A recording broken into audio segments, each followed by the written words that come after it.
করলে যে কাজটা করবেন, কি কাজ করেন, ধরেন আপনি এখন প্রস্রাবে যাবেন না, তখন আপনি নিচের সবকিছুকে টান দিয়ে ধরে উপরের দিকে ধরে রাখেন না, তো এভাবে আপনি প্রতি নামাজের পরে 10 বার করে করবেন।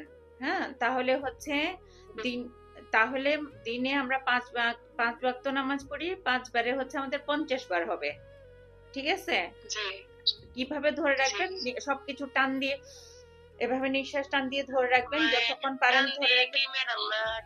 টান দিয়ে কি 1 মিনিটের মতো ধরে রাখবো নাকি? যতক্ষণ আপনি পারেন ততক্ষণ ধরে রাখবেন, তারপরে হচ্ছে তারপরে আস্তে আস্তে ছাড়বেন। হ্যাঁ, এইভাবে হচ্ছে আপনি ব্যায়াম করবেন। আর হচ্ছে ভারী কাজ করা যাবে না, বুঝছেন তো? ভারী কাজ করা যাবে না, পিড়া মোড়া ছাড়া বসা যাবে না।